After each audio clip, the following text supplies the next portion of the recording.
Siempre imaginé que el amor de una madre era a prueba de todo. Que un hijo podía equivocarse, mentir, incluso perderse, pero nunca desaparecer sin mirar atrás. Porque una madre siempre espera, incluso cuando el mundo ya ha dejado de hacerlo. Pero aquella madrugada, el sonido del celular me despertó a las 2:42 de la mañana. Un mensaje. Y en él, las palabras que me desgarraron el alma. Me fui con tu hijo. Nunca volveremos.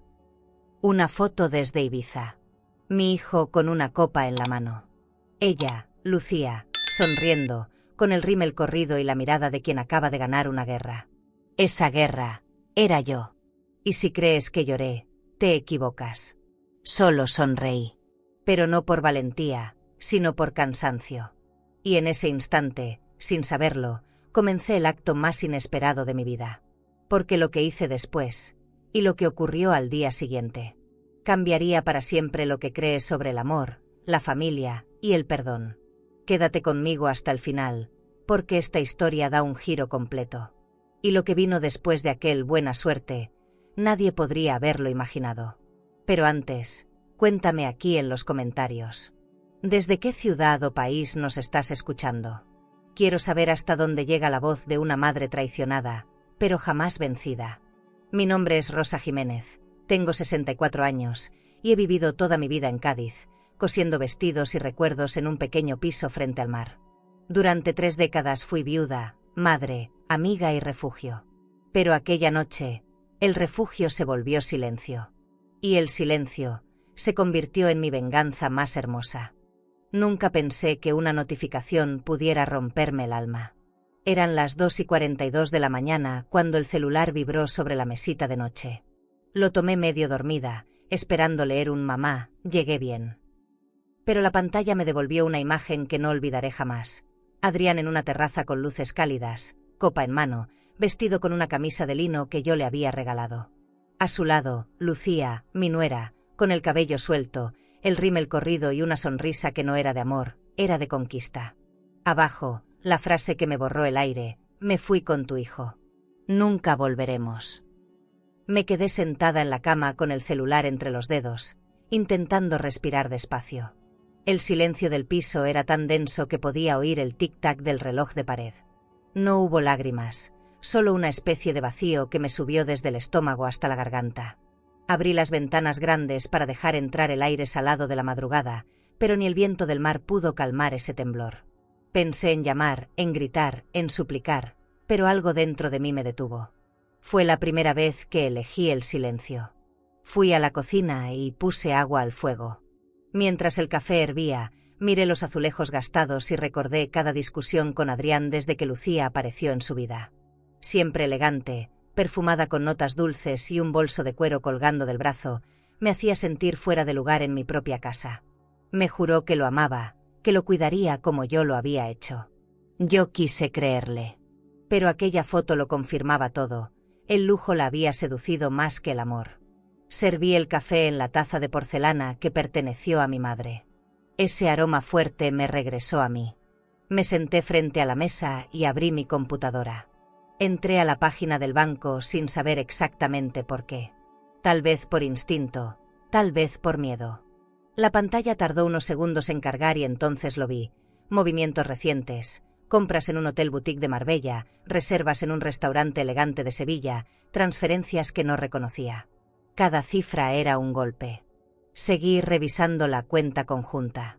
Había gastos en ropa de diseñador, perfumes importados, joyas que jamás tuve entre mis cosas.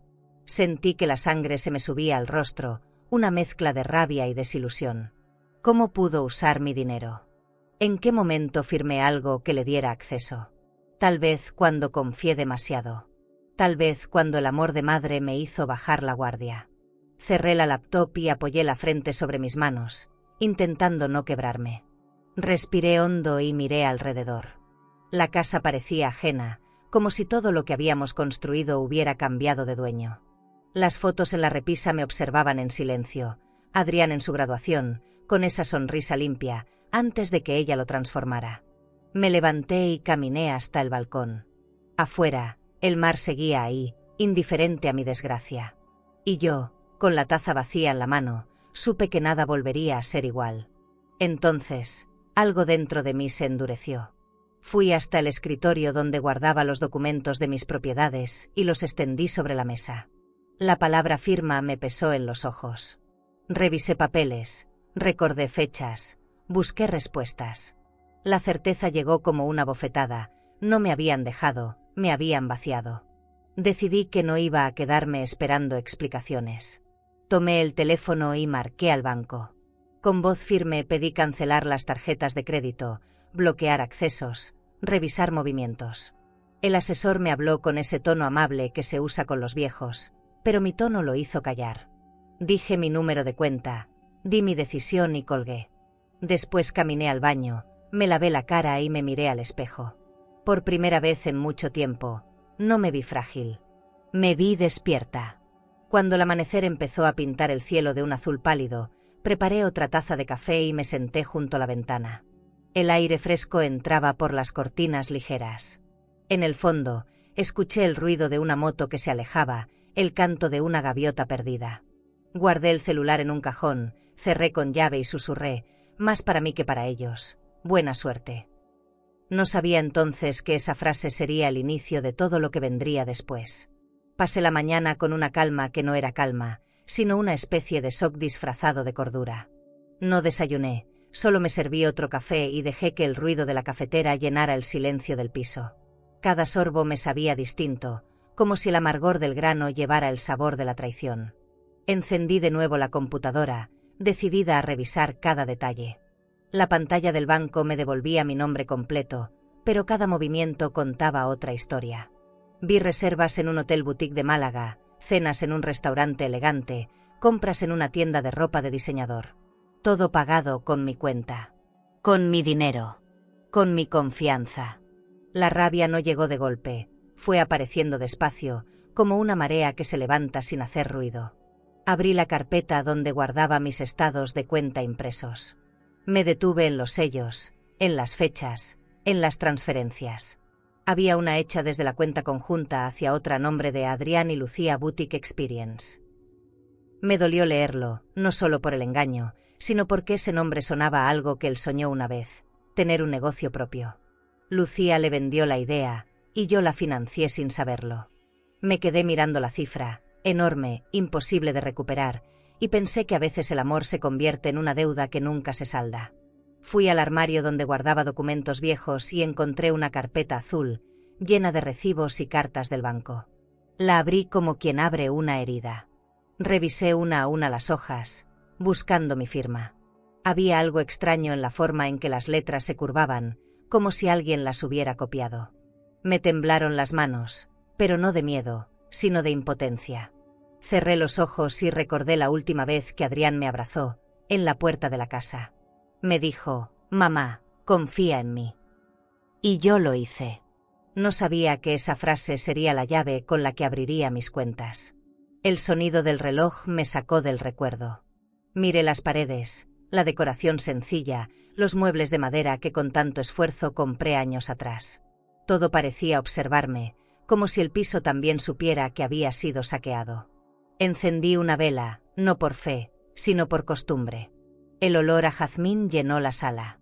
Caminé hacia la ventana y observé el reflejo del amanecer sobre los cristales. Me vi ahí, pequeña, desgastada, pero con una dignidad que nadie me iba a quitar. En ese instante comprendí que si no me movía, ellos ganarían otra vez. Tomé mi bolso de cuero, el único lujo que me había permitido en años, y salí. El aire fresco de la calle me golpeó la cara como un recordatorio de que aún podía decidir. Caminé hasta la sucursal del banco más cercana. La fachada de mármol relucía bajo el sol, fría y distante. Me senté en la sala de espera, rodeada de gente que olía a perfume caro y decisiones seguras. Cuando me llamaron, me levanté despacio. La joven en el mostrador me miró con una sonrisa mecánica y preguntó en qué podía ayudarme. Vine a recuperar mi respeto, pensé, aunque lo que dije fue, necesito cancelar todo acceso a mis cuentas. Mientras hablaba, el corazón me golpeaba el pecho con fuerza. La empleada tecleaba rápido, movía papeles, pedía documentos. Yo solo la observaba, intentando mantener la calma. Me ofrecieron una nueva tarjeta de crédito, una actualización de seguridad, una charla sobre prevención de fraudes. Rechacé todo. No quería nada nuevo, solo borrar lo viejo. Cuando terminé, firmé los formularios con una serenidad que no sentía. Al salir, respiré hondo. Había dado el primer paso, aunque el suelo aún me temblaba bajo los pies. Decidí caminar hasta la playa. El viento olía a sal y a distancia. Me quité los zapatos y sentí la arena fría, húmeda, pegándose a mis pies. Cerré los ojos y escuché las olas. Pensé en el dinero perdido, en la dignidad herida, en las promesas rotas. Pero también pensé que, por primera vez, no era víctima, sino testigo. Testigo de mi propio despertar. Porque lo que lucía me quitó en lujo, me lo devolvía la vida en lucidez. Volví a casa al mediodía. El sol entraba por las ventanas grandes, pintando de oro el suelo. Puse música suave y me preparé algo de comer. Cada movimiento era lento, pero firme. Sentía que dentro de mí algo se estaba acomodando, aunque doliera. En la mesa, junto a los papeles del banco, dejé un papel en blanco. No sabía aún qué escribir, solo que sería el principio de mi plan. No de venganza, sino de libertad. Esa noche no dormí. El sonido del mar llegaba hasta mi cama y el tic-tac del reloj volvía a marcar un nuevo ritmo. Antes de cerrar los ojos, miré una última vez la foto que me envió Lucía. No sentí rabia. Solo una distancia infinita entre quien fui y quien acababa de despertar. Y supe, con la misma claridad con la que amanece, que lo que habían robado no era mi dinero, era mi paz. Pero eso también se puede recuperar. Pasé 3 días sin hablar con nadie. No contesté llamadas ni mensajes. Me dediqué a caminar por el piso en silencio, con una taza de café siempre a medio terminar y los papeles del banco extendidos sobre la mesa del comedor. Cada vez que miraba las cifras, sentía que las paredes se cerraban un poco más. Me di cuenta de que esa casa ya no era mía, aunque los documentos dijeran lo contrario. Había dejado de ser hogar el día que Adrián se fue. El eco de sus pasos aún vivía en el pasillo, pero lo que quedaba era solo un fantasma de familia. Y supe que debía hacer algo antes de convertirme también en parte del mobiliario. Esa misma tarde llamé a una inmobiliaria. La voz al otro lado de la línea sonaba amable, casi musical. Me ofrecieron enviar a un agente al día siguiente. Cuando colgué, me temblaron las manos. Vender la casa era una idea que jamás había cruzado por mi mente, pero el orgullo me empujaba a hacerlo. No por revancha, sino por supervivencia. Me quedé mirando las fotos de Adrián en la repisa, su sonrisa de niño, su traje de graduación, sus ojos que eran los mismos de su padre. No te guardo rencor, murmuré, aunque la frase se me rompió al salir. El agente llegó puntual, con una carpeta y un perfume caro que llenó la sala. Era un hombre joven, vestido con un traje de lino y un reloj brillante. Caminó por las habitaciones observando los muebles, la decoración, las ventanas grandes que dejaban entrar la brisa del mar tienen mucha luz natural, comentó. Asentí sin decir palabra. Le mostré el jardín pequeño donde solía colgar la ropa, la cocina con los azulejos antiguos, el baño donde aún quedaba un frasco del perfume de Adrián. Tomó fotos, hizo cálculos, habló de precios. Yo solo escuchaba el sonido de su bolígrafo contra el papel. Cuando se fue, abrí el armario y empecé a empacar. Guardé la ropa de cama, los manteles, algunas joyas que me regaló mi madre y un par de álbumes viejos. Lo demás lo dejé. Cada objeto parecía pesar toneladas. Puse mis vestidos en una maleta de cuero y los doblé con cuidado. En un cajón encontré una carta que Adrián me escribió a los 17 años. Gracias por creer en mí. Me ardieron los ojos, pero no lloré. La doblé de nuevo y la guardé junto a mis documentos. Era lo único que aún me pertenecía sin sospecha. El comprador apareció 2 días después. Un hombre francés de voz suave, que hablaba un español torpe pero educado. Llevaba un abrigo elegante y un aire de quien está acostumbrado al lujo sin presumirlo. Miró la casa con calma, preguntó poco y al final dijo, «La compro». Así, sin regatear, sin vueltas. Me entregó un sobre con los documentos del banco y un apretón de manos que olía a perfume caro. No preguntó por qué la vendía, y yo agradecí que no lo hiciera. Firmé los papeles sin titubear, con la decisión de quien firma su libertad. Esa noche cené sola por última vez en la cocina. Encendí una vela sobre la mesa y serví una copa de vino que tenía guardada desde hacía años. El aire olía a polvo y a despedida. Caminé descalza por las habitaciones vacías, tocando las paredes con la punta de los dedos. Todo estaba en orden, pero el silencio era diferente, más limpio. Abrí las ventanas para dejar entrar la brisa nocturna. El sonido del mar entró despacio, como si también se despidiera. Al amanecer, el camión de mudanza llegó puntual. Los hombres cargaron las cajas con una rapidez que me dolía ver. Les indiqué que dejaran solo una caja pequeña donde guardaba la vajilla de porcelana de mi madre. Antes de cerrar la puerta, miré por última vez la sala. El sol se filtraba por los cristales, iluminando las marcas que los muebles dejaron en el piso. Era el retrato exacto del vacío. Me quedé ahí unos segundos, en silencio, respirando la última parte de mi historia. Bajé las escaleras con la caja entre los brazos. Afuera, el aire olía a sal y a cambio. Cuando el taxi llegó, el conductor me ayudó a guardar el equipaje. Le di la dirección del hotel donde me quedaría por unos días, un pequeño lugar en Conil de la Frontera que había visto en una agencia de viajes. Mientras el auto se alejaba, vi cómo mi antigua casa se hacía cada vez más pequeña. No me atreví a mirar atrás. Sentí que si lo hacía, algo en mí se quebraría para siempre. Cuando llegamos al hotel, el recepcionista me recibió con una sonrisa. La habitación era modesta pero limpia, con sábanas blancas y una ventana que daba al mar.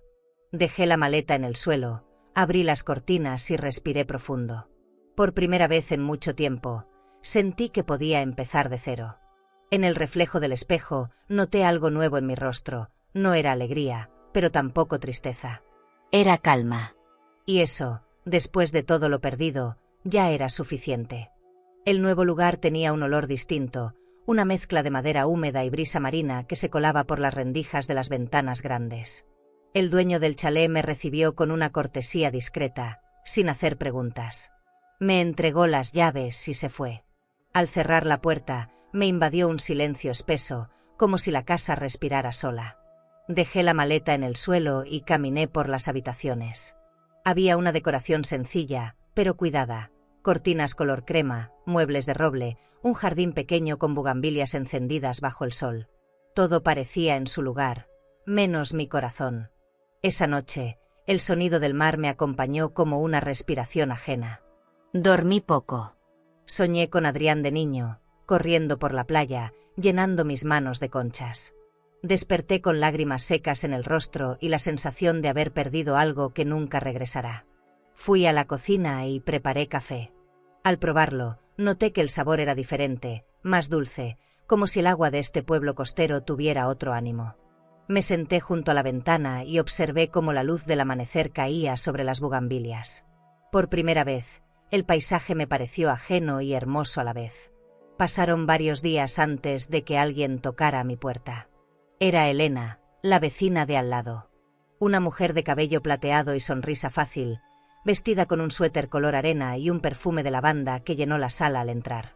Traía un plato de galletas caseras y una cordialidad que me desarmó. «Bienvenida al vecindario, Rosa», dijo con una calidez que hacía tiempo no escuchaba. Charlamos un rato. Me habló de los vecinos, del clima, de un pequeño restaurante elegante donde solía ir a cenar los domingos.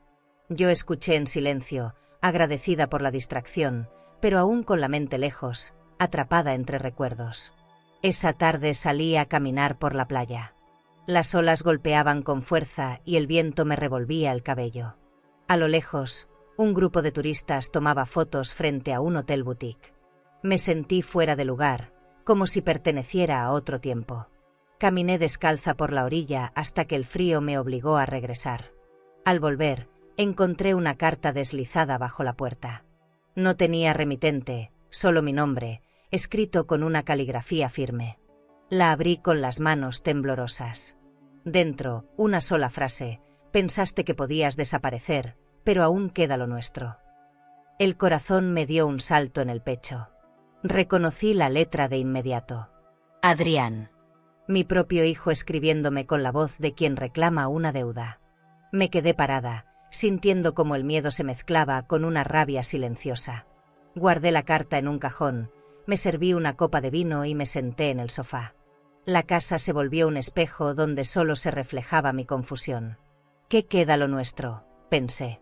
¿El dinero, la sangre, los recuerdos? ¿Qué parte de mí cree que todavía le pertenece? Encendí una vela para espantar el olor a humedad. El fuego bailaba sobre la mesa de centro, proyectando sombras suaves en las paredes. De fondo, el sonido de la televisión de algún vecino rompía el silencio. Me recosté en el sillón con la copa entre los dedos, intentando no pensar. Pero el cerebro de una madre nunca descansa. Imaginé a Adrián en algún lugar de Sevilla, quizás con Lucía, planeando volver, reclamando lo que creía suyo. Una parte de mí lo seguía amando, la otra empezaba a entender que ese amor podía matarme. Elena volvió a tocar la puerta al día siguiente. Traía pan fresco y una invitación a tomar té. Le hará bien hablar con alguien, dijo con esa voz suave que parece saberlo todo. Acepté. Su casa era acogedora, decorada con fotos de familia y pequeños objetos de cerámica. Me sirvió té de menta en una taza de porcelana y me preguntó por mi historia. No dije mucho. Solo que me había mudado para empezar de nuevo. Ella asintió sin juzgar. A veces hay que cerrar la puerta para que entre el aire nuevo, comentó. Sus palabras se me quedaron grabadas. Esa noche me costó dormir. Me levanté y caminé hasta el jardín. Las bugambilias se mecían con el viento y la luna iluminaba el mar como si fuera un espejo. Pensé en Lucía y en su voz cuando me dijo aquella vez, yo haré feliz a tu hijo. Cuánto se parecen las mentiras al amor cuando una quiere creer. Respiré hondo, abrí los brazos y dejé que el aire frío me limpiara el pecho. Tal vez no podía borrar el pasado, pero podía decidir cómo vivir con él. Guardé la carta de Adrián en una caja junto con los papeles del banco. No quería verla, pero tampoco destruirla. Cada línea era una herida abierta, una prueba de que todavía intentaban controlarme. Cerré la caja y la escondí bajo el armario. Me serví otra copa de vino, apagué la luz y me dejé envolver por la oscuridad. No sabía qué iba a pasar, pero algo dentro de mí empezaba a transformarse. El miedo, poco a poco, se estaba convirtiendo en decisión. ¿Y tú? Si un hijo te recordara así, no con amor sino con exigencia, ¿le responderías con el corazón o con silencio? El amanecer de aquel martes llegó sin avisar, con el cielo gris y un aire que olía a metal. Me desperté antes del alba, con esa sensación incómoda de que algo no estaba en su sitio. Fui hasta la cocina, preparé café y abrí la laptop para revisar el correo. Entre los mensajes del banco, encontré uno que me heló la sangre, notificación de solicitud de tarjeta de crédito. Era reciente. Ayer. A nombre mío. Sentí un escalofrío recorrerme la espalda. Cerré los ojos e intenté recordar si había firmado algo, pero no. Lo supe de inmediato. Lucía lo había hecho otra vez. El nombre del gestor era el mismo que aparecía en las transferencias sospechosas. Abrí el documento adjunto y leí con calma, aunque por dentro temblaba.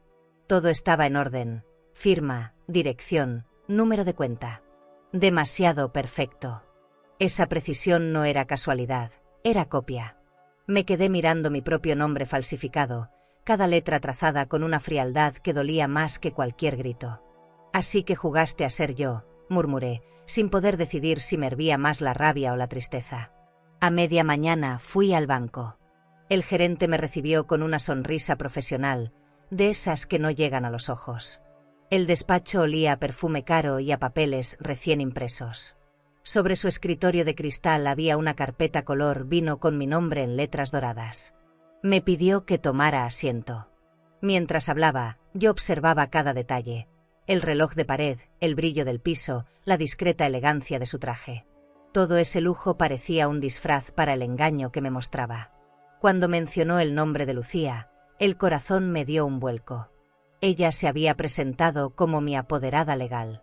No supe si reír o gritar. El gerente notó mi expresión y bajó la voz, casi disculpándose. Ella trajo documentos firmados, señora Jiménez. Todo parecía legítimo. Sentí un calor subir por el cuello, una mezcla de vergüenza y furia. Y usted nunca dudó, Le pregunté con una calma que no sentía. Me explicó que Lucía mostró una carta de poder, sellada, con mi supuesta firma. Me la extendió. Al verla, el estómago se me cerró. La firma era mía, pero no lo era. La perfección de la falsificación me dejó sin aire. Firmaron mi nombre y mi destino. Salí del banco caminando despacio, con la carta entre los dedos. El aire de la calle me pareció más pesado, como si cada paso me costara la dignidad. Crucé la plaza principal, llena de turistas y olor a pan recién horneado. Me detuve frente a una tienda de ropa de diseñador. En el escaparate, un maniquí vestía un abrigo de seda idéntico al que Lucía usó en la boda de una amiga. Me ardieron los ojos. No era solo mi dinero. Era mi historia lo que estaban usando para vestirse. Volví al chalet al mediodía. El sol entraba por las ventanas grandes, iluminando el polvo que flotaba en el aire. Dejé la carta sobre la mesa y me serví un vaso de agua. En el reflejo del cristal vi mi propio cansancio. Todo en mí estaba agotado, menos una parte que seguía resistiendo. La que todavía recordaba quién era antes del engaño. Saqué de una caja los papeles de mi herencia, los que había guardado durante años, y los extendí sobre la mesa. El nombre de mi difunto esposo aparecía junto al mío, recordándome que había una historia más vieja que esta traición. Pasé la tarde leyendo y subrayando. No sabía de leyes, pero sabía de memoria. Había aprendido a sobrevivir descifrando silencios. Encontré una cláusula que me protegía en caso de fraude. Fue como si mi esposo hubiera previsto todo desde lejos. Cerré los ojos, exhalé despacio, y por primera vez en días sentí una pequeña chispa de poder. Tal vez no podría recuperar el dinero, pero sí mi voz. Y eso también se cobra caro. Esa noche me preparé un baño caliente. Encendí una vela y dejé que el vapor llenara el cuarto. Me miré en el espejo empañado y me reconocí apenas. La piel cansada, el cabello desordenado, la mirada distinta. Me toqué el rostro con los dedos y dije en voz baja: no te quebraron, solo te cambiaron. Era verdad. En ese silencio, entendí que la única forma de recuperar mi respeto era exponer su mentira con la misma elegancia con la que la construyeron. Antes de dormir, revisé mi correo una vez más. Había un mensaje sin remitente. Solo decía: no te metas en lo que no entiendes. Lo borré sin leerlo completo. Cerré la computadora, apagué la luz y me quedé escuchando el mar a lo lejos. No tenía miedo, pero sí una certeza nueva: ellos no sabían con quién estaban jugando.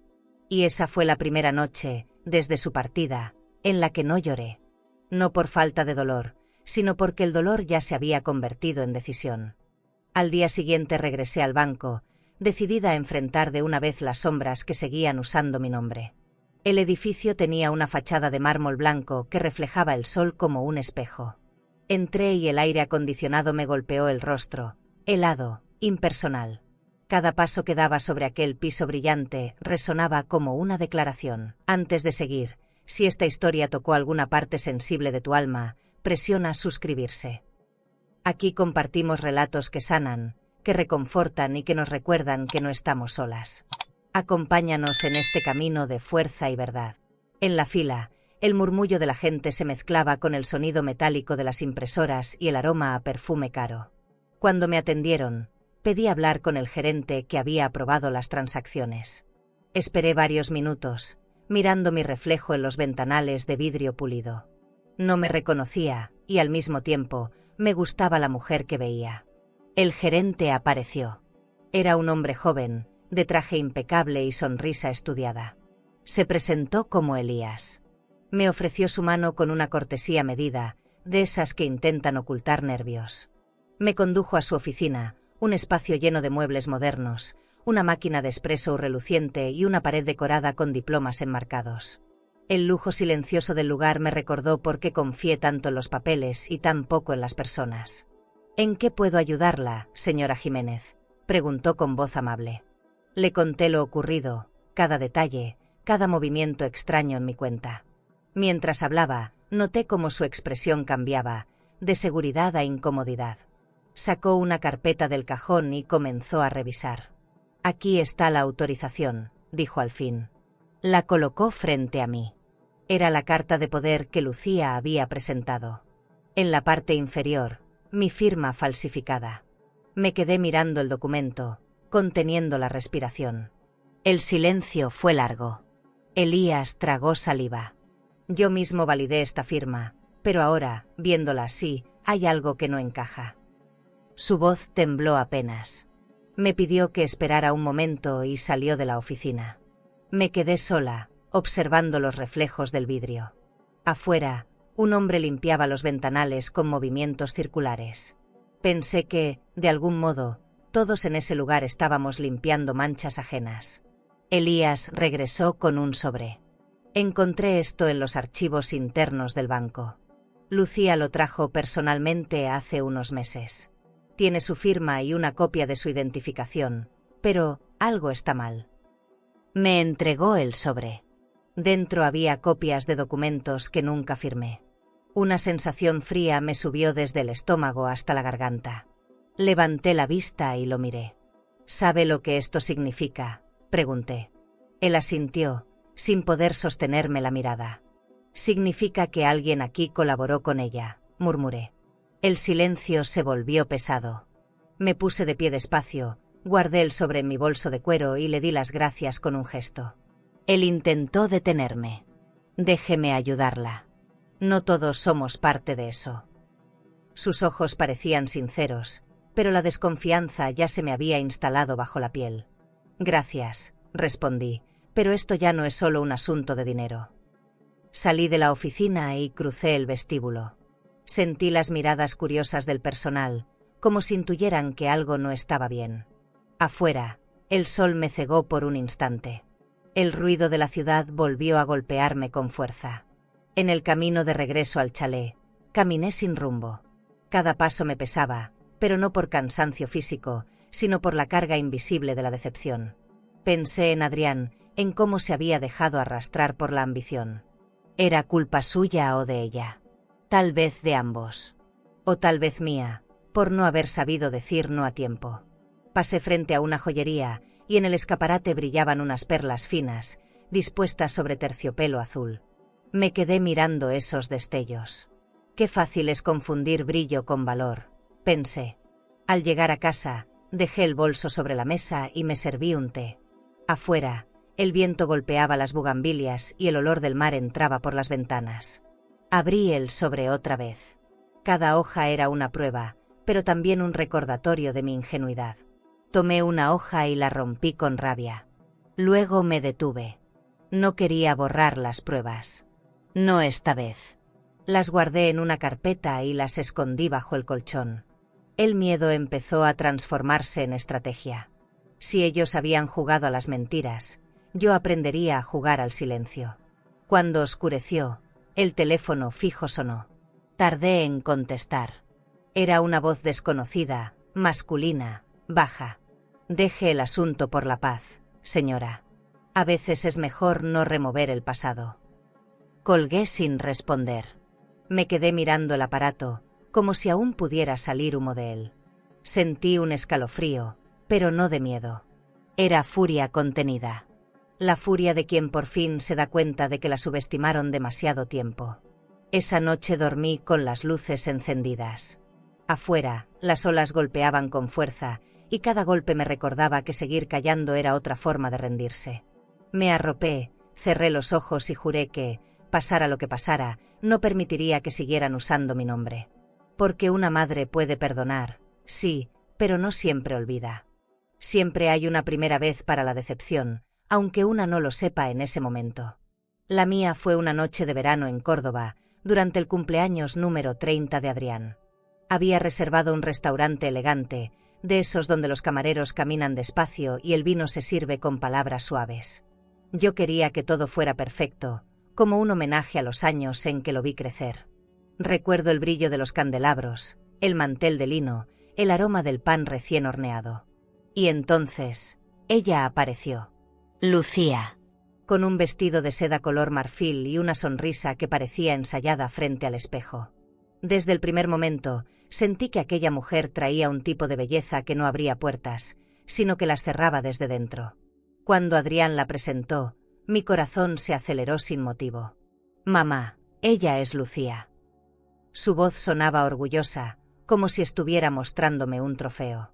Ella extendió la mano con naturalidad, y al acercarme pude oler su perfume, una mezcla de jazmín y algo caro, difícil de definir. Encantada, me dijo con un tono amable, pero su mirada se detuvo un segundo más de lo necesario sobre mi vestido. Entendí el mensaje sin palabras. Ella estaba comparando. En ese instante, sentí que la cena ya no me pertenecía. Durante la velada, Lucía se adueñó de la conversación. Hablaba de viajes a Italia, de spas de lujo, de un curso de moda en Madrid. Adrián la escuchaba fascinado, como si todo lo que ella decía tuviera más valor que mis años de esfuerzo. Yo sonreía, pero por dentro me iba encogiendo. Cada frase de ella era un recordatorio de lo que yo no podía ofrecer: dinero, glamour, conexiones. Cuando el camarero trajo el vino, ella tomó la copa con elegancia y brindó, por los nuevos comienzos. Nadie notó que el vino se me atascó en la garganta. A mitad de la cena, mientras Adrián contaba una anécdota de trabajo, Lucía me observó en silencio. Tenía los labios pintados de un rojo perfecto y una mirada tan fija que me incomodó. Era una observación disfrazada de sonrisa. Entonces lo supe: esa mujer no había llegado para amar a mi hijo, sino para tomarlo. Como quien toma algo valioso y lo hace suyo sin pedir permiso. Volví la vista hacia Adrián. Su expresión era la de un hombre enamorado, ciego y orgulloso. Y yo, una madre con un mal presentimiento que no sabía cómo decir sin romper la ilusión. Después de la cena, ella insistió en pagar la cuenta. No, por favor, dije, intentando mantener la cortesía. Pero ya había entregado su tarjeta de crédito al camarero. Adrián la miró con admiración, y mi estómago se revolvió. Vi en su gesto el comienzo de algo que me superaría. La tarjeta brilló bajo la luz del candelabro. Pensé en cuántas veces yo había contado monedas para pagar el colegio de mi hijo, y en cómo ahora esa mujer compraba respeto con una firma. Salimos al aire fresco de la noche. Las calles olían a piedra mojada y flores. Adrián tomó la mano de Lucía y caminó unos pasos adelante. Yo lo seguí en silencio, sintiendo el peso del bolso en mi brazo. De pronto, ella giró la cabeza y me sonrió, esa sonrisa suya que nunca llegaba a los ojos. Su hijo tiene un corazón noble, dijo con dulzura. Yo respondí, solo espero que se lo cuiden. No supe si lo escuchó. Pero en el fondo, creo que sí. Esa noche regresé al hotel con una incomodidad extraña. Me senté frente al espejo, me quité los pendientes y me observé largo rato. Las luces del tocador marcaban las líneas finas de mi rostro, esas que uno acumula no por los años, sino por las preocupaciones. Pensé en la cena, en el brillo de las copas, en el perfume de Lucía. Todo era lujo y apariencia, y debajo de eso, una intención que todavía no sabía nombrar. A la mañana siguiente, mientras desayunaba, recibí un mensaje de Adrián. Gracias por venir, mamá. Lucía te aprecia mucho. Lo leí varias veces, buscando entre las palabras un tono que no existía. Le respondí con un corazón, aunque lo que sentía era otra cosa. Cerré el teléfono y salí a caminar por la ciudad. Las calles eran preciosas, llenas de balcones y bugambilias. Pero todo me parecía una escenografía perfecta para una mentira bien construida. Años después, cuando recuerdo esa noche bajo los candelabros, entiendo que ahí empezó todo. Las sonrisas, las firmas, las promesas. Esa cena no fue una bienvenida. Fue una advertencia disfrazada de elegancia. Y yo, sin saberlo, ya había tomado asiento en la primera fila del desastre. Esa noche me costó dormir. La imagen de Lucía bajo los candelabros regresaba una y otra vez, como un eco que no quería callar. Me levanté cuando aún no amanecía y encendí la lámpara de la sala. Sobre la mesa seguían los documentos que Elías me había dado. Los extendí con cuidado, temiendo mancharlos con mis manos sudadas. Cada hoja tenía sellos, firmas y una perfección sospechosa. Me incliné para ver los detalles y lo noté. Una de las fechas estaba cambiada. Alguien había modificado el año con tinta más oscura. La falsificación no solo era hábil, era meticulosa. Me serví un café y me senté junto a la ventana grande que daba al jardín. Afuera, El mar comenzaba a despertar con un murmullo constante. Abrí el sobre una vez más. Había un contrato de poder notarial que supuestamente yo había firmado, cediendo a Lucía el manejo de mis cuentas bancarias y de mis propiedades. Sentí un frío recorrerme la espalda. Ni muerta hubiera hecho eso, murmuré. El aire olía a sal y a traición. Apreté los dientes y doblé el documento. Ya no quedaban dudas. No me estaban robando por error, me estaban borrando con elegancia. Decidí ir a buscar a Elías al banco. Quería respuestas. Lo encontré en su oficina, pálido, con los ojos rojos como si no hubiera dormido. Tenía razón, señora Jiménez, me dijo apenas entré. Alguien alteró los archivos del sistema. Me mostró una carpeta electrónica con los movimientos de mi cuenta. Había transferencias hacia una empresa que ni siquiera existía. Lucía gestionó todo desde otra sucursal. No actuó sola. Me quedé callada unos segundos. ¿Quién más?, pregunté. Elías bajó la mirada. No puedo decirlo aún, pero hay nombres que no deberían estar ahí. Salí del banco con una mezcla de furia y alivio. Al menos ya sabía que no estaba loca. Caminé por las calles de Cádiz, mirando los escaparates llenos de joyas y bolsos de diseñador. Pensé en Lucía y en su obsesión por el lujo, en cómo había convertido cada gesto en un acto de ostentación. Comprendí que lo suyo no era amor ni ambición, era hambre.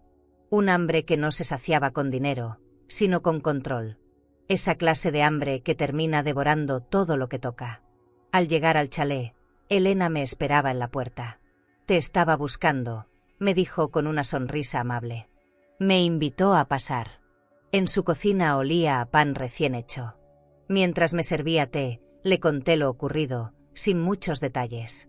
Ella me escuchó con los ojos entrecerrados, como quien une piezas en silencio. Lucía trabajó aquí, ¿sabías?, me soltó de pronto. Sentí un nudo en el estómago. ¿Aquí?, pregunté. Sí, hace años, en una casa cercana. Era limpiadora. Dicen que se enamoró de un hombre mayor, casado. Me quedé en silencio. No sabía si creerla, pero cada palabra encajaba demasiado bien. Esa noche abrí el cofre metálico donde guardaba mis papeles personales. Lo había cerrado hacía más de 10 años, cuando mi marido murió. Dentro había fotos, recibos antiguos y una carta doblada con cuidado. La reconocí al instante, la letra de él. Rosa, si algún día Adrián cae bajo malas influencias, salva lo tuyo, salva lo nuestro. Protege tu futuro. Sentí que me faltaba el aire. Apreté la carta contra el pecho y me senté en el suelo. El silencio de la casa era tan profundo que escuchaba mi propia respiración. Me quedé ahí, mirando el techo, recordando la voz de mi esposo. Siempre decía que el amor era hermoso, pero que el respeto era lo que lo mantenía vivo. Cuando te pierden el respeto, te pierden a ti, solía repetir. Ahora esas palabras cobraban otro sentido.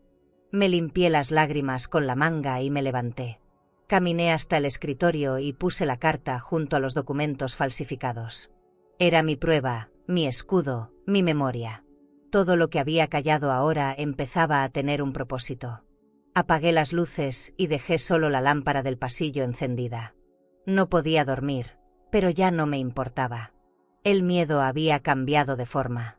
Ya no era parálisis, era impulso. Entendí que la dignidad también se hereda y que, aunque me costara todo, no dejaría que nadie borrara mi nombre. Afuera, el mar golpeaba con fuerza contra las rocas, como si aprobara mi decisión. Me acosté tarde, con la carta de mi esposo bajo la almohada. Cerré los ojos y respiré profundo. No sabía qué haría al día siguiente, pero si sabía algo, no volvería a ser la misma mujer que firmaba sin mirar.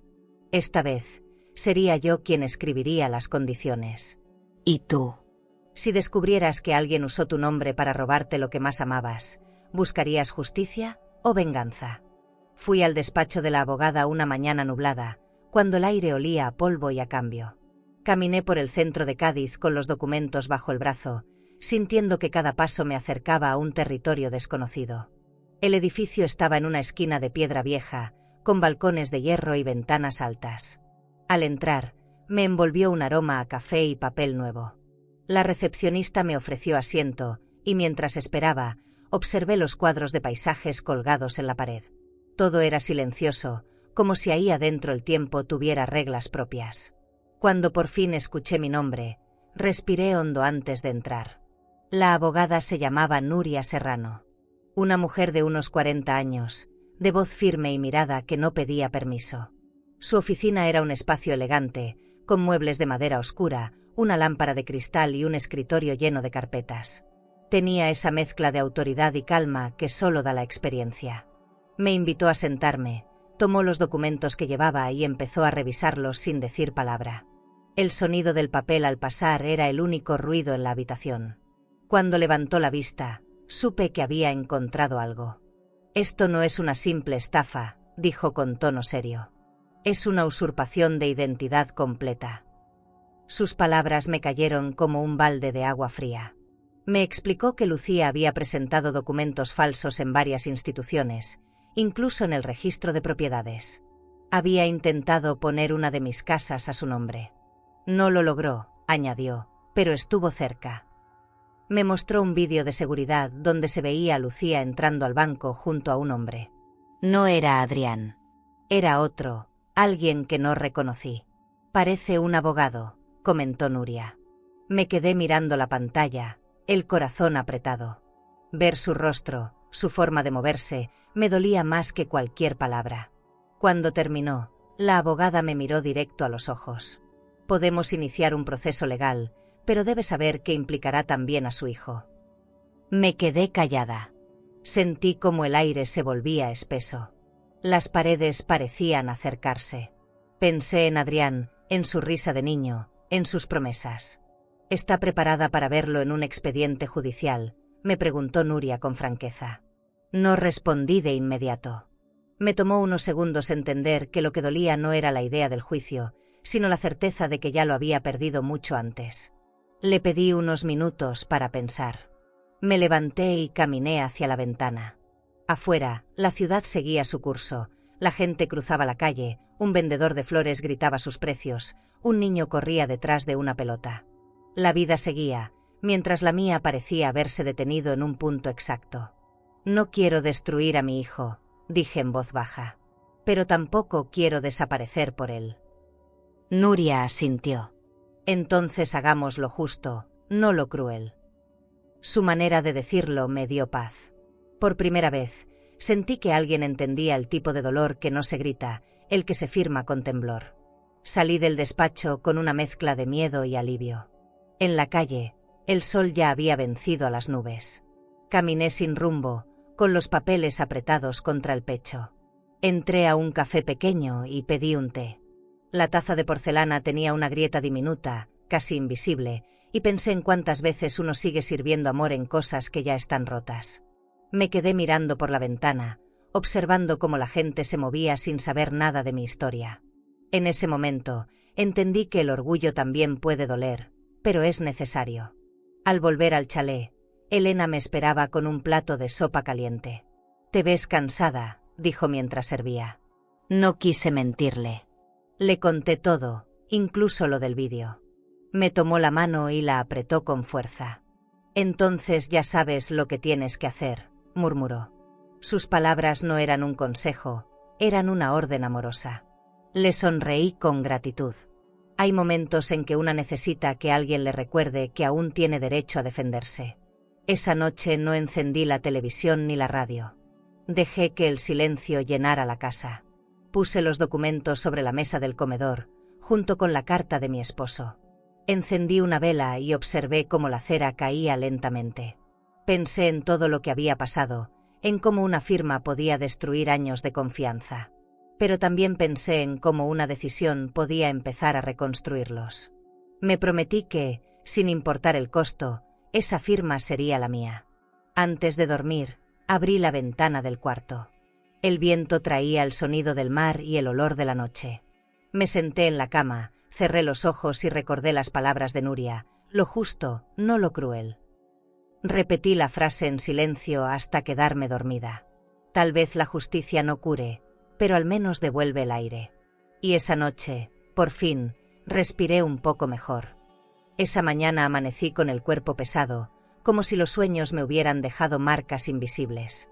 Había soñado con Adrián de niño, con su voz llamándome desde el pasillo y su risa rebotando entre las paredes. Al despertar, me invadió una nostalgia que dolía en los huesos. Fui a la cocina y puse agua al fuego. La tetera silbó con un sonido agudo, insistente, como si quisiera recordarme algo que no quería oír. Tomé la cafetera y, al intentar servir, el líquido caliente se derramó sobre mi mano. Sentí el ardor inmediato, una punzada seca que me hizo soltar la taza. El café se extendió por el suelo como una mancha oscura. Me quedé mirándola, paralizada, entendiendo que el dolor físico a veces es más fácil de soportar que el del alma. Fui al baño y dejé correr el agua fría sobre la piel enrojecida.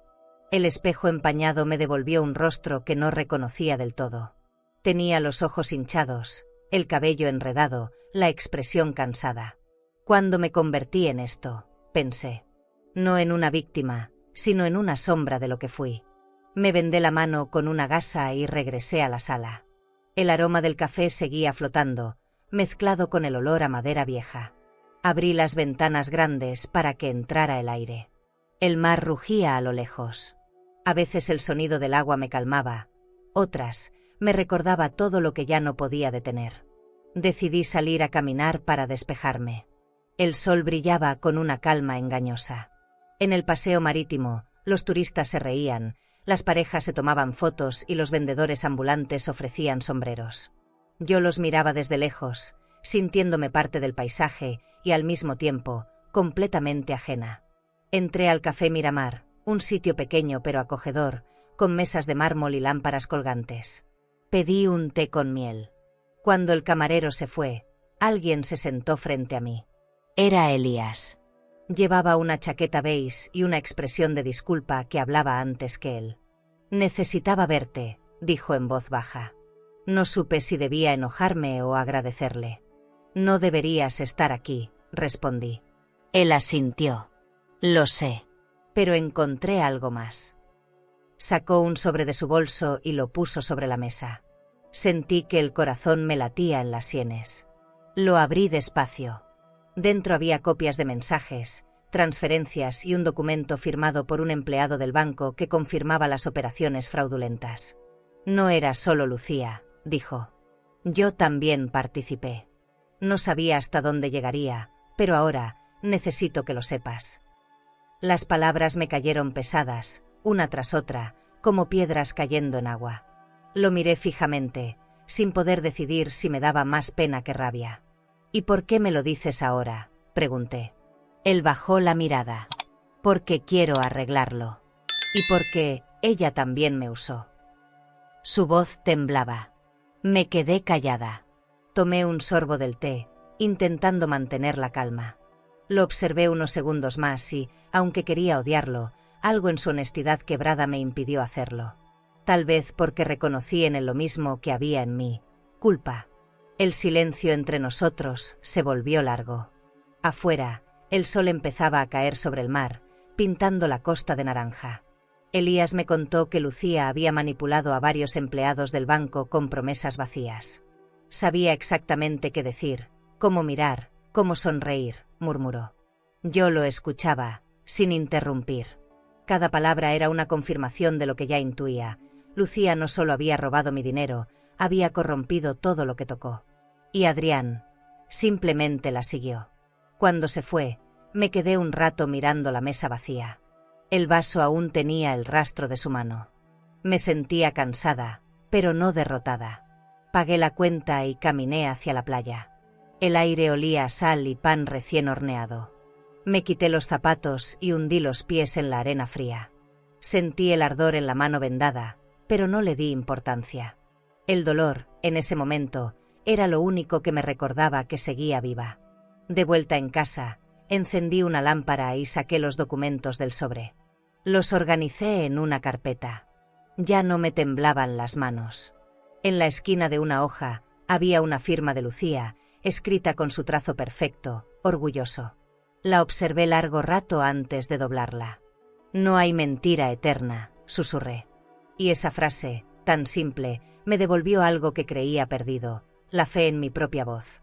Esa noche me acosté temprano. El mar golpeaba con fuerza y el viento hacía crujir las ventanas. Cerré los ojos y apoyé la mano lastimada sobre el pecho. No recé, pero agradecí en silencio. A veces no se trata de pedir fuerza, sino de reconocer que ya la tienes. No dormí bien esa noche. El sonido del mar entraba por la ventana como una respiración pesada, interrumpida solo por mis pensamientos. Sobre la mesa seguía el sobre que me entregó Elías, abierto, con los papeles esparcidos como un rompecabezas. Encendí la lámpara y me senté a revisarlos. Había copias de mensajes, registros de transferencias, correos electrónicos donde Lucía jugaba con las palabras como quien reparte cartas marcadas. Leía cada frase y sentía cómo se me endurecía el pecho. Era fría, precisa, casi elegante en su forma de mentir. Y al final, siempre lo mismo, mi nombre, usado como si fuera una moneda. Entre los papeles encontré un documento que me hizo contener el aliento, una lista de accesos a mi cuenta bancaria, con fechas y horas exactas. Reconocí la letra de Adrián en una nota al margen.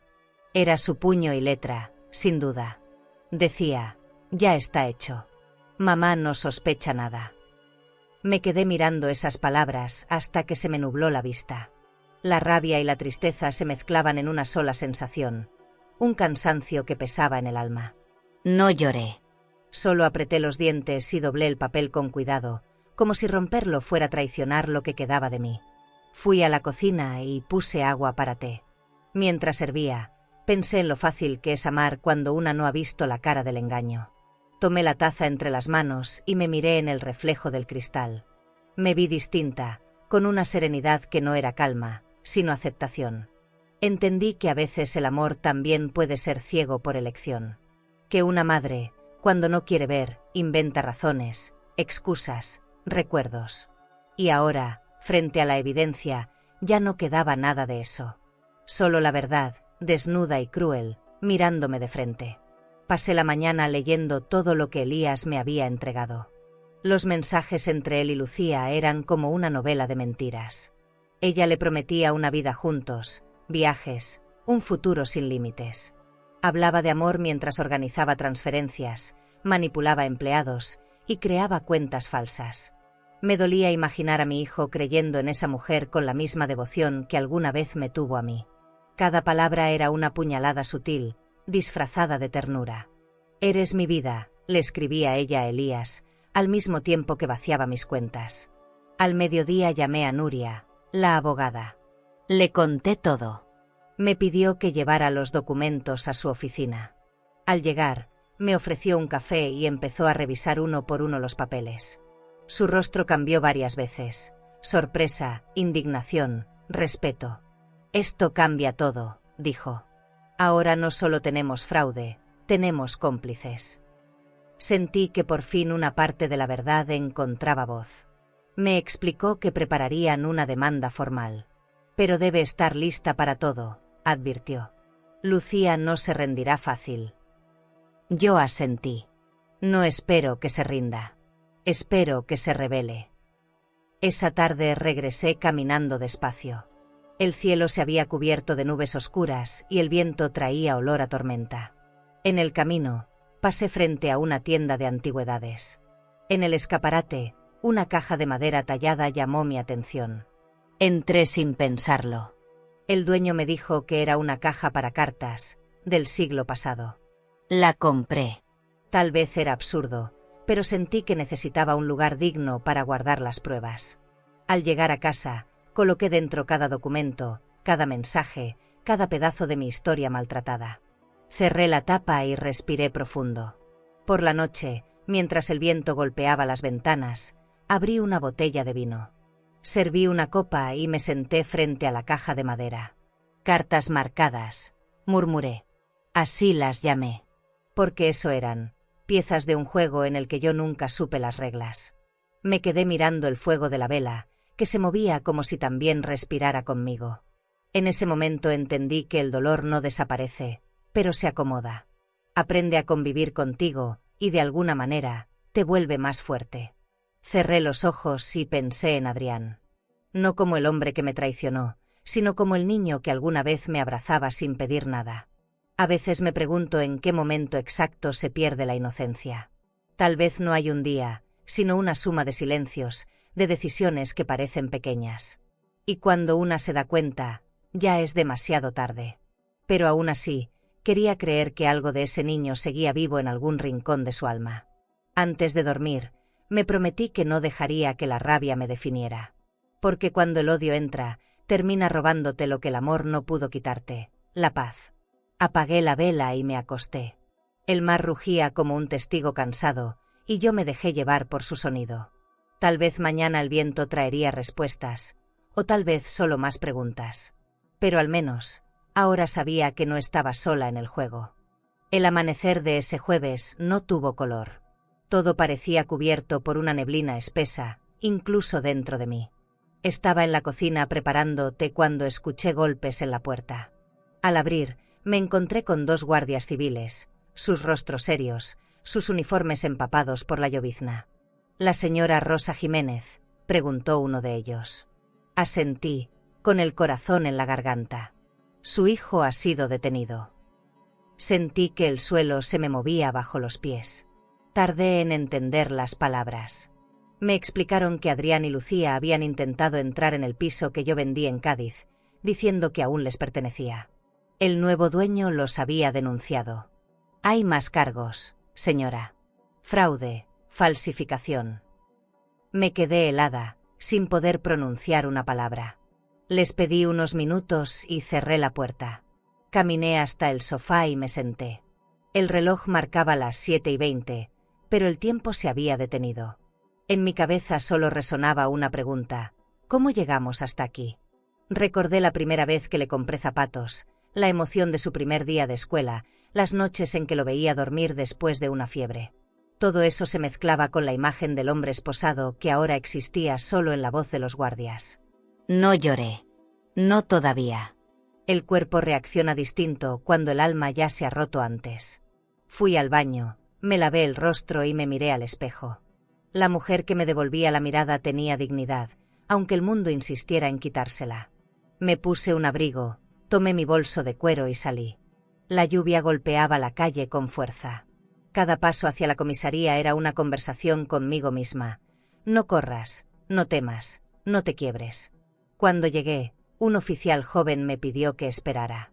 El pasillo olía a humedad y café recalentado. La luz era blanca, hiriente. Después de unos minutos que parecieron horas, lo vi. Adrián. Mi hijo. Estaba detrás de un vidrio, con la ropa arrugada y los ojos bajos. Lucía, a su lado, tenía el cabello mojado y la mirada perdida. No me atrevía a acercarme más. Sentí que si daba un paso, el aire se me escaparía. Él levantó la cabeza y me buscó con la mirada. Por un segundo, fue el niño de siempre. Pero después habló. Mamá, no era así, no queríamos esto. Su voz era una mezcla de miedo y culpa. No supe qué responder. Las palabras se me atoraron en la garganta. Quise tocar el vidrio, pero me detuve. Había una distancia que ya no era física. Un oficial me pidió que esperara afuera. En el pasillo, la abogada Nuria apareció con un paraguas cerrado en la mano y una expresión que no pude leer. Lo liberarán bajo custodia. Pero las pruebas son contundentes. Asentí, sin emoción. Ella me extendió un sobre. Esto estaba entre las cosas que intentaron sacar del piso. Lo abrí con manos temblorosas. Era una carta vieja, amarillenta, con el nombre de mi esposo escrito a mano. La reconocí al instante. Sentí que me faltaba el aire. Me senté en una silla del pasillo y la abrí con cuidado. Rosa, decía la primera línea, si estás leyendo esto, es porque algo se rompió. Si Adrián cae bajo malas influencias, no lo sigas. Salva lo tuyo, salva lo nuestro. Y recuerda, proteger lo que construiste no es egoísmo, es amor. Las lágrimas me nublaron la vista. No supe cuánto tiempo pasé ahí, con la carta sobre las piernas. Nuria me miraba en silencio, respetando mi dolor. Fue como si mi esposo me hablara desde el pasado, pidiéndome que no me hundiera con lo que ya no podía rescatar. Cuando Adrián salió, lo escoltaban 2 agentes. Lo miré una última vez. Quise abrazarlo, pero no pude moverme. Él bajó la cabeza. Lucía, detrás, gritaba su inocencia con esa voz aguda que ya no tenía poder sobre mí. Esa casa era nuestra, repetía. Los oficiales la hicieron callar. Yo solo observaba, inmóvil. En su mirada ya no había desafío, solo miedo. Y en la mía, solo una tristeza tan vieja que ya parecía calma. Regresé a casa sin recordar el camino. Me quité el abrigo mojado, lo dejé sobre una silla y encendí la luz. La casa estaba en silencio, pero no vacío. Había algo nuevo flotando en el aire, una mezcla de paz y cansancio. Abrí la carta de nuevo y la dejé sobre la mesa. Entendí que no podía salvarlo, pero sí podía salvarme. Y esa diferencia, aunque doliera, era la única salida. Esa noche, antes de dormir, abrí las ventanas. El viento entró frío, golpeando las cortinas. Miré hacia el mar y me quedé así, inmóvil, respirando. Ya no tenía lágrimas, solo una certeza: el amor sin límites también destruye. ¿Y tú? Si tu propio hijo cruzara esa línea, ¿podrías mirarlo igual o protegerías tu corazón de él? Pasé el día entero leyendo la carta una y otra vez, como si las palabras pudieran cambiar con cada lectura. La tinta estaba descolorida, pero su voz seguía viva entre las líneas. Salva lo tuyo, salva lo nuestro. Nunca había entendido del todo lo que quiso decir mi esposo cuando hablaba de proteger lo construido. Ahora lo comprendía, no se refería solo al dinero, ni a la casa, ni a las propiedades. Hablaba de algo más profundo, de la dignidad, del nombre, de la paz que uno guarda como último refugio. Me senté junto a la ventana, con la carta entre las manos, y sentí que su presencia me envolvía. El viento soplaba fuerte aquella tarde. Las bugambilias del jardín se agitaban como si también quisieran hablar. Pensé en Adrián, en su rostro al salir esposado, en la mirada que evitó cruzar con la mía. No había odio en mí, pero tampoco compasión inmediata. Solo un cansancio que nacía del amor herido. Uno se pasa la vida creyendo que los hijos son herencia, y un día descubre que también pueden ser prueba. Una prueba silenciosa de cuánto se puede perder por amor y cuánto cuesta aprender a soltar. Fui al cajón donde guardaba mis documentos y los ordené sobre la mesa. Había papeles del banco, escrituras, recibos, viejas cartas. Todo aquello que había acumulado sin entender su verdadero peso. Me serví una copa de vino y respiré hondo. Empecé a separar lo que aún me pertenecía de lo que debía dejar atrás. En el fondo del cajón encontré un sobre pequeño, sellado, con el logo de una aseguradora. Lo abrí. Era una póliza que mi esposo había dejado a mi nombre. Un seguro que nunca supe que existía. La fecha era de hacía más de 10 años. Una herencia invisible, guardada para un momento como este. Me quedé mirando el papel, sin saber si reír o llorar. No era mucho dinero, pero era suficiente para empezar de nuevo sin depender de nadie. Era como si mi esposo hubiera previsto la tormenta. Te cuido desde donde estoy, susurré, sin darme cuenta. El silencio me respondió con una paz extraña. Guardé la póliza junto a la carta y sentí que algo dentro de mí se acomodaba. Por primera vez en mucho tiempo, no sentí miedo al futuro. Solo un respeto profundo por el pasado que había sobrevivido. Esa noche, Elena vino a visitarme. Traía pan recién horneado y una sonrisa cálida. Se sentó conmigo en la sala y hablamos poco. Me escuchó contar lo ocurrido sin interrumpir. Cuando terminé, me tomó la mano y dijo: «A veces el amor no se pierde, solo cambia de forma». Sus palabras me atravesaron como una caricia. Comprendí que había diferentes maneras de amar. Algunas se quedan, otras se despiden, y unas pocas, como la de mi esposo, siguen protegiéndote incluso después de la muerte. Después de que Elena se fue, encendí una vela sobre la mesa y coloqué frente a ella la carta, la póliza y una foto de mi familia de hace años. Adrián sonreía, pequeño, con los brazos rodeando mi cuello. Me pregunté si alguna vez podría volver a abrazarlo sin dolor. Tal vez no pronto, pero si algún día. Cerré los ojos y pedí que, donde fuera que estuviera, encontrara su propio arrepentimiento, no por mí, sino por él. Porque solo quien se perdona puede volver a levantarse. A medianoche, el sonido de la lluvia golpeando las ventanas me despertó. Fui a la cocina y preparé un té. Mientras el agua hervía, miré el reflejo de la llama en el metal. Pensé en la vida como esa llama, vulnerable, pero persistente. Cada pérdida, cada golpe, había intentado apagarme, pero seguía ahí, brillando lo suficiente para ver el camino. Y comprendí que eso también era una forma de amor, seguir encendiendo la luz, aunque nadie más la vea. Cuando el amanecer llegó, el cielo estaba despejado. Salí al jardín con la carta entre las manos. La doblé con cuidado y la guardé dentro de un pequeño cofre que enterré junto a las bugambilias. No como un adiós, sino como un pacto. «Lo tuyo está a salvo», murmuré, y una brisa suave me acarició el rostro, como si alguien respondiera. Horas después, mientras ordenaba la sala, sonó el timbre. En el buzón había un sobre sin remitente. Lo abrí sin pensar. Dentro, una carta escrita con tinta azul. Lucía ha sido trasladada al penal de Sevilla. Pero hay algo más que debes saber. Está embarazada. Sentí que el suelo volvía a moverse, como si el pasado se negara a dejarme en paz. Me senté, con la carta sobre las rodillas, y el silencio volvió a ocupar la casa, más denso que nunca. A la mañana siguiente, me desperté con la mente aún aturdida por la carta. Caminé por la casa sin rumbo, como si las paredes pudieran darme respuestas. Lucía está embarazada. Repetí la frase en voz baja, intentando entenderla. No sabía si sentir pena o rabia. Me serví café y lo bebí despacio, mirando el vapor subir. Si decía la verdad, aquel niño llevaría la sangre de mi hijo, pero también la sombra de una mentira. Me pregunté si la vida tenía un modo cruel de recordarnos lo que intentamos olvidar. A veces, los pecados no se heredan en la sangre, sino en la historia.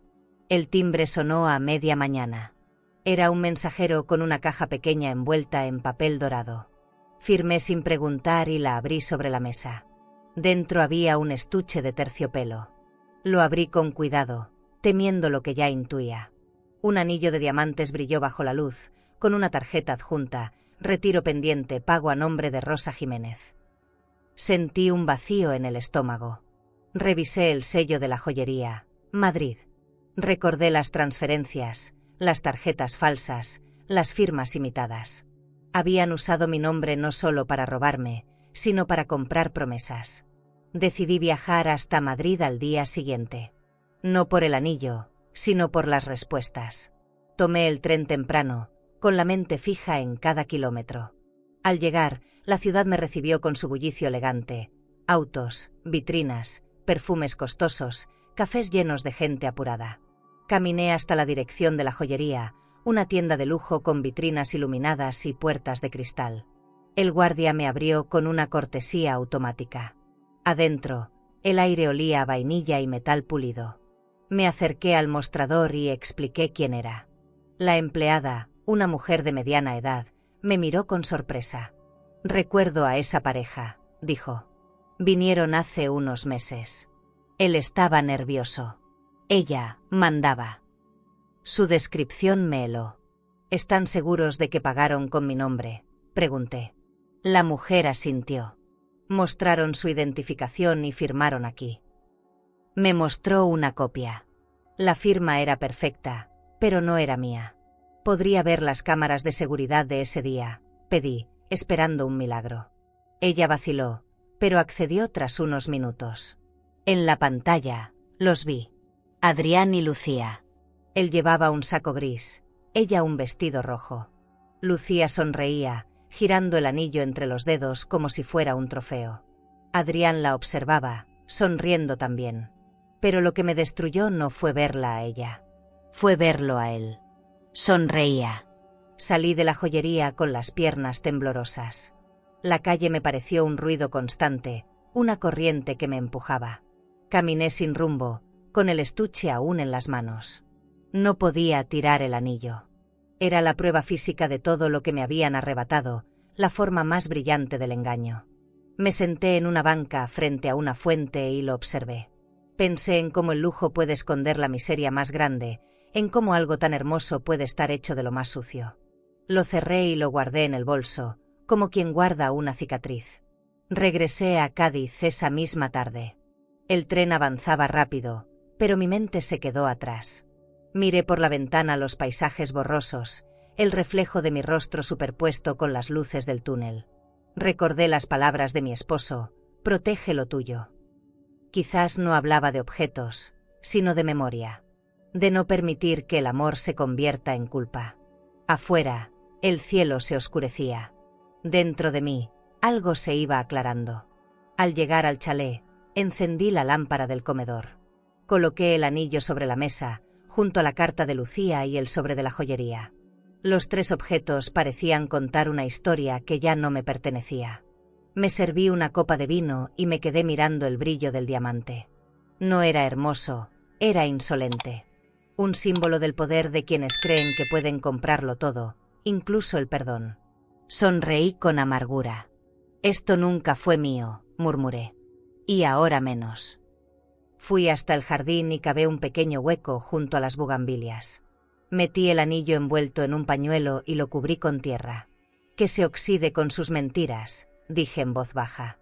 La luna iluminaba el lugar como un faro discreto. Me quedé ahí un momento, escuchando el mar. Por primera vez en mucho tiempo, sentí que algo se cerraba dentro de mí. No el dolor, sino la espera. Esa noche, al acostarme, pensé en el futuro sin buscarle forma. Ya no tenía fuerzas para imaginar, pero sí para resistir. Y eso, aprendí, también es una manera de seguir viviendo. Cerré los ojos con la certeza de que algunas heridas no se curan, solo aprenden a no doler tanto. Esa tarde cociné para una sola persona, pero puse 2 platos en la mesa. No sé por qué lo hice, tal vez por costumbre o por nostalgia.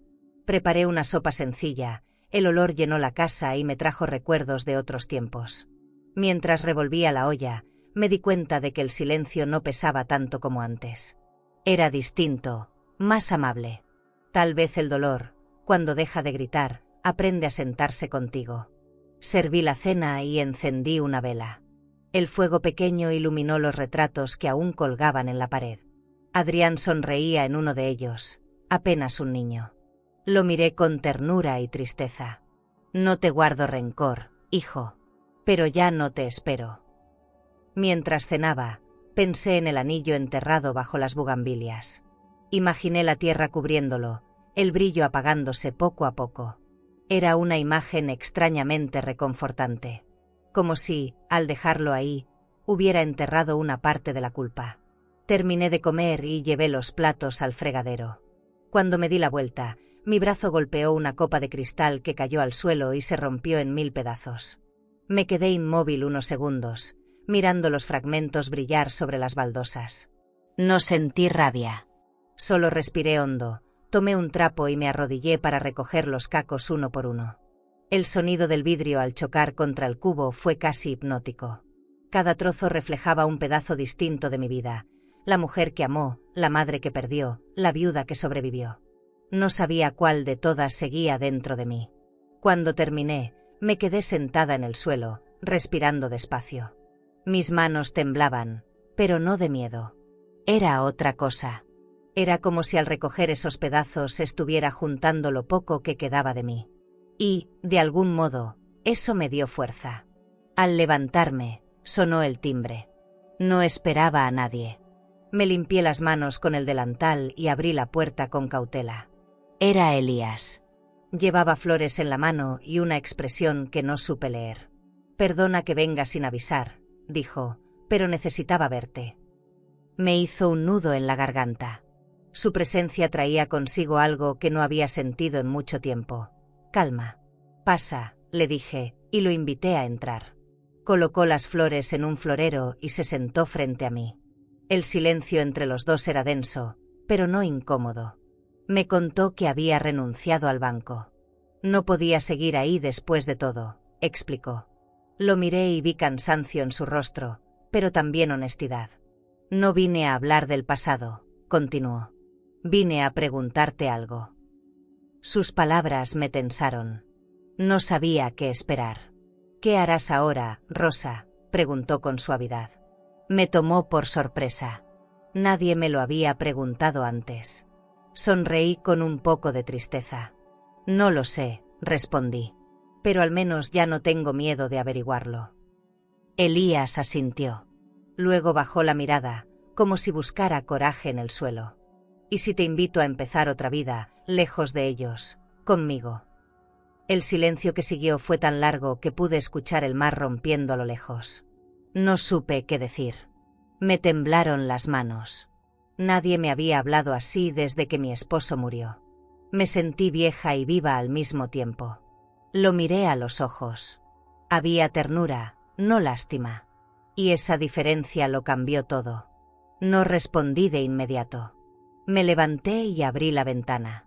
El aire del mar entró con fuerza, moviendo las cortinas. Cerré los ojos y dejé que el viento me despeinara. No sé si puedo, dije finalmente. He pasado demasiado tiempo reparando lo que otros rompieron. Él se acercó despacio. No quiero repararte, murmuró, solo caminar contigo. Sentí que algo en mi pecho se aflojaba, como si una cuerda invisible se rompiera. No prometí nada, pero tampoco cerré la puerta. Esa noche, después de que se fue, me quedé mirando el florero. Las flores se abrían lentamente bajo la luz tenue. Me di cuenta de que no era amor lo que me ofrecía, sino una posibilidad. Y eso, a mi edad, era suficiente. Fui a la cocina, lavé los últimos platos y miré el reflejo de mi rostro en la ventana. Por primera vez en mucho tiempo, no me pareció ajeno. Era yo, entera, con todas mis grietas. Apagué las luces y me fui a la cama. El mar sonaba más suave esa noche. Cerré los ojos y respiré profundo. Tal vez el amor no siempre llega para quedarse. A veces llega solo para recordarte que aún sabes sentir. Y con ese pensamiento me dejé llevar por el sueño, mientras los restos de la copa rota seguían brillando en la basura, como pequeñas verdades que ya no dolían. Han pasado algunos meses desde aquella noche, y la vida, poco a poco, empezó a tener otro ritmo. Me mudé a una casa pequeña en Conil de la Frontera, cerca del mar. No era una casa lujosa, pero tenía lo que necesitaba: luz, aire y silencio. Las ventanas grandes daban al océano, y cada mañana, al abrirlas, sentía que el aire salado me limpiaba el alma. Los primeros días me costó acostumbrarme a la soledad, pero después entendí que no estaba sola, estaba conmigo, y eso ya era mucho. Las bugambilias crecían en el jardín como un recordatorio de que la vida insiste, incluso cuando uno no quiere. Decidí empezar de nuevo con algo sencillo. Compré una máquina de coser vieja y empecé a arreglar ropa para turistas. Elena me consiguió mis primeros clientes, parejas que venían de Sevilla y Madrid, buscando recuerdos de playa. En el taller improvisado junto a la ventana, pasaba horas cosiendo mientras el sol entraba tibio y el mar rugía de fondo. Me gustaba ese sonido, era como el pulso de la tierra, recordándome que todo sigue. En las tardes, hacía pan y lo compartía con mis vecinos. Ellos me recibieron con cariño, sin hacer preguntas. Aprendí que a veces no se necesita contar el pasado para ser aceptado. Con el tiempo, la casa empezó a parecer mía. La decoré con colores suaves, flores secas y cortinas de lino. En el rincón del salón coloqué una silla de mimbre y un tapete tejido por mí. Ahí pasaba las tardes leyendo o escribiendo pequeñas notas que nunca enviaba. A veces escribía para mi esposo, otras para Adrián, y otras, simplemente para mí. Cada palabra era una forma de soltar, una manera distinta de decir: aquí sigo. Y aunque no lo decía en voz alta, sabía que esa era mi forma de orar. Una tarde de verano, mientras colgaba la ropa, Elena llegó con una carta en la mano. «Vino del juzgado», me dijo. Sentí un escalofrío, pero la tomé con serenidad. La abrí despacio. Era un aviso formal. Lucía había dado a luz a una niña, sana. El nombre del padre aparecía como indeterminado. Me quedé mirando esa línea como si el papel me hablara. Por un momento, la compasión y la tristeza se mezclaron. Una parte de mí quería llorar, otra, sonreír. La vida, con sus vueltas crueles, acababa de cerrar un círculo. Esa noche no dormí. Me quedé sentada frente a la ventana, mirando el mar iluminado por la luna. Pensé en esa niña, en el destino que la esperaba, en el peso de una historia que no le pertenecía. Cerré los ojos y pedí en silencio que fuera libre, que no heredara la culpa de nadie. Quizás, en algún rincón del mundo, mi esposo también la estaba bendiciendo desde el lugar donde descansaba. Sentí un calor en el pecho, una paz que venía sin aviso, como la marea cuando sube despacio. Con los días, el verano se fue tornando más cálido. Los turistas llenaban las calles, los cafés olían a pan tostado y perfume caro. A veces iba a la plaza a tomar un café y ver pasar la gente. Me gustaba imaginar sus vidas, sus amores, sus secretos. Ya no me dolía mirar a las parejas reír. Aprendí que la felicidad ajena no hiere cuando la propia se construye en silencio. Y la mía, al fin, empezaba a tener forma. Una mañana, Elías vino a visitarme. Traía una cesta con frutas frescas y su sonrisa tímida. «Te ves bien», me dijo. «Más tranquila». Le sonreí. Caminamos juntos por la orilla del mar, sin hablar demasiado.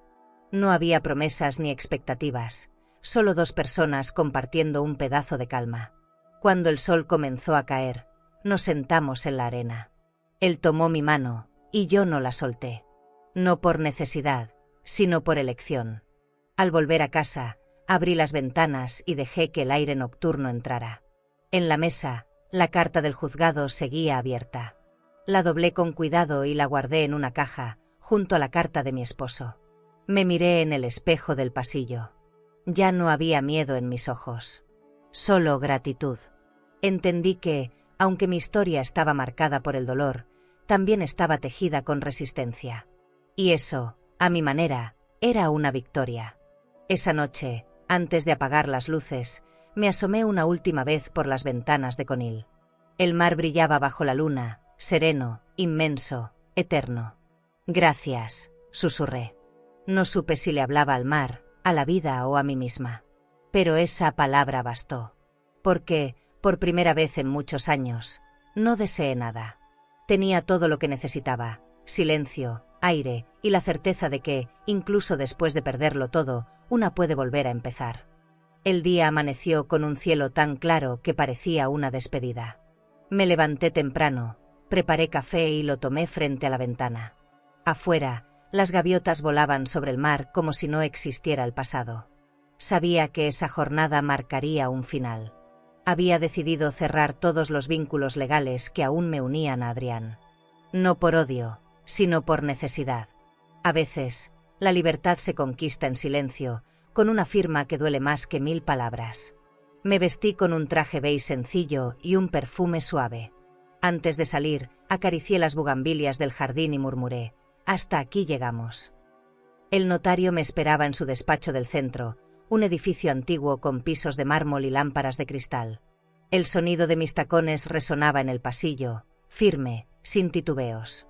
Cuando me recibió, colocó sobre la mesa un fajo de documentos. «Solo falta su firma, señora Jiménez», dijo con voz tranquila. Leí cada línea con atención. Eran papeles que cerraban cuentas conjuntas, renuncias a propiedades compartidas y un aviso de retiro de fondos finales. Cada palabra era una despedida formal de una vida que ya no era mía. Tomé la pluma. La tinta roja resbaló sobre el papel. Esa firma, pensé, era mi sangre escrita en calma. Al salir del despacho, el sol me golpeó la cara. Caminé por las calles estrechas de Cádiz, respirando el aire salado con la ligereza de quien deja atrás una sombra. Pasé frente a una joyería y vi un anillo en el escaparate. Sonreí, sin rencor. No necesitaba oro para recordar lo que valía. Compré una pulsera sencilla, de hilo rojo, y la até a mi muñeca. «Para no olvidar que sigo viva», le dije al vendedor. Él asintió con una sonrisa amable, sin hacer preguntas. A veces los desconocidos se entienden más que los de casa. Regresé a Conil al atardecer. El cielo estaba pintado de naranja y el mar brillaba como una promesa cumplida. Dejé los documentos sobre la mesa y encendí una vela. La luz tembló, proyectando sombras suaves en las paredes. Tomé una caja de madera, la misma donde guardaba las cartas de mi esposo y el anillo enterrado. Coloqué dentro una copia de los papeles firmados y cerré la tapa con firmeza. «Ahora sí, todo lo que fue, descansa», murmuré. Salí al jardín. El aire olía a sal y jazmín. Cavé un pequeño hueco bajo las bugambilias y enterré la caja. No lloré. Las lágrimas pertenecían a otra versión de mí, una que ya no existía. Me quedé ahí un rato, viendo cómo el sol se escondía detrás del mar. Sentí una calma profunda, como si algo invisible me hubiera soltado. Tal vez era él, mi esposo, o tal vez era yo misma dándome permiso de empezar de nuevo. Cuando entré a la casa, me encontré a Elías en la puerta. «Fui al puerto y te traje pan fresco», dijo con una sonrisa. Le agradecí y lo invité a pasar. No hablamos mucho. Solo compartimos la cena, en silencio, como quien entiende que las palabras sobran. Al despedirse, me besó la frente. «Ahora si te ves libre», murmuró. No respondí. Solo sonreí, y supe que tenía razón. Esa noche me quedé despierta mirando las estrellas desde la ventana. Cada una brillaba como una memoria que ya no dolía. Saqué una hoja de papel y escribí una última carta, no para nadie, sino para mí.